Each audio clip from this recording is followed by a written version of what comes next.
गणपति जी महाराज की जय। हिंदू धर्म के अनुसार संकट चौथ का व्रत माघ मास के कृष्ण पक्ष की चतुर्थी तिथि को मनाया जाता है। इस साल संकट चौथ का व्रत 10 जनवरी मंगलवार को मनाया जा रहा है। देश में अलग अलग स्थानों पर इसे अलग अलग नामों से जाना जाता है। इस व्रत को संकष्टी चतुर्थी, लंबोदर संकष्टी चतुर्थी, तिलकुट चतुर्थी, संकट चौथ, माघी चौथ, तिल चौथ आदि के नाम से भी जाना जाता है और इसके पीछे बहुत सी पौराणिक कथाएं भी हैं। एक कथा शिव और पार्वती से जुड़ी हुई है। ये कहानी है कि माँ पार्वती एक बार स्नान करने गई। स्नान घर के बाहर उन्होंने अपने पुत्र गणेश जी को खड़ा कर दिया। उन्हें रखवाले का आदेश देते हुए कहा कि जब तक मैं स्नान कर खुद बाहर ना आऊं, किसी को भीतर आने की इजाज़त मत देना। गणेश जी ने अपनी माँ का कहना मानकर पहरा देना आरंभ कर दिया।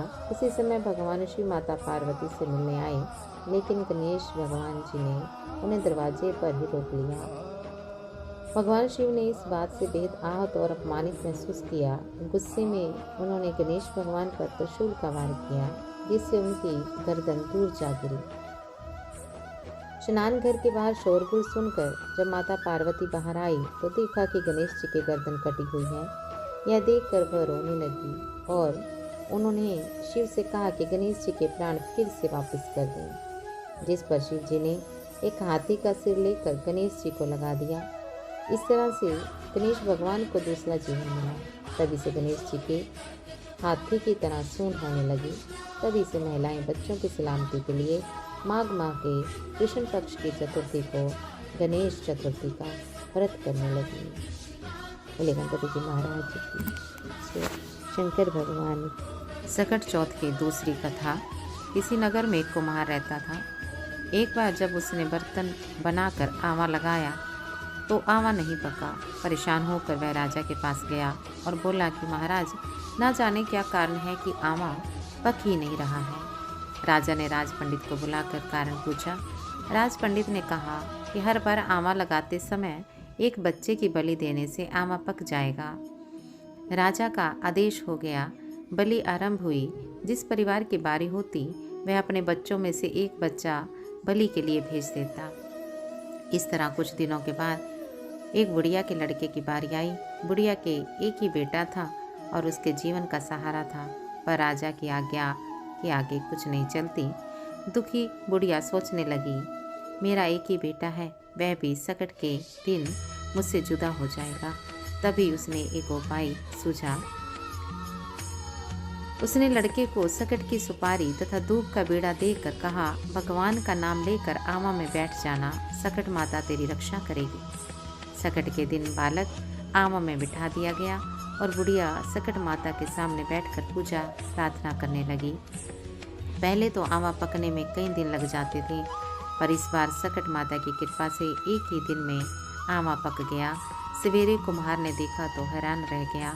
आवा पक गया था और बुढ़िया का बेटा जीवित व सुरक्षित था। संकट माता की कृपा से नगर के अन्य बालक भी जी उठे।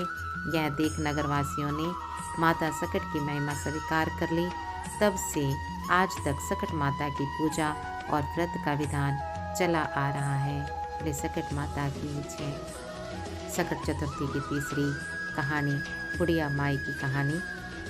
एक बुढ़िया थी, वह बहुत ही गरीब और दृष्टिहीन थी। उसके एक बेटा और बहू थे। वह बुढ़िया सदैव गणेश जी की पूजा किया करती थी। एक दिन गणेश जी प्रकट होकर उस बुढ़िया से बोले कि बुढ़िया माँ, तू जो चाहे सो मांग ले। बुढ़िया बोली, मुझसे तो मांगना नहीं आता, कैसे और क्या मांगूं। तब गणेश जी बोले, अपने बहू बेटे से पूछकर मांग ले। तब बुढ़िया ने अपने बेटे से कहा, गणेश जी कहते हैं तू कुछ मांग ले, बता मैं क्या मांगूं। पुत्र ने कहा, माँ तू धन मांग ले। बहू से पूछा तो बहू ने कहा, नाती मांग ले।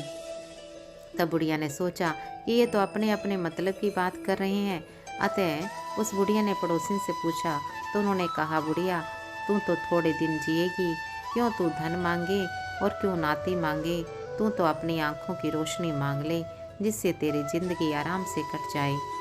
इस पर बुढ़िया बोली, यदि आप प्रसन्न हैं तो मुझे 9 करोड़ की माया दे, निरोगी काया दे, अमर सुहाग दे, आँखों की रोशनी दे, नाती दे, पोता दे और सब परिवार को सुख दे और अंत में मोक्ष दे। यह सुनकर तब गणेश जी बोले, बुढ़िया माँ, तुमने तो हमें ठग लिया, फिर भी जो तूने मांगा है वचन के अनुसार सब तुझे मिलेगा। और यह कहकर गणेश जी अंतर ध्यान हो गए। उधर बुढ़िया माँ ने जो मांगा वह सब कुछ मिल गया। गणेश जी महाराज, जैसा तुमने उस बुढ़िया माँ को सब कुछ दिया वैसे ही सबको देना। ले गणपति जी महाराज की जय।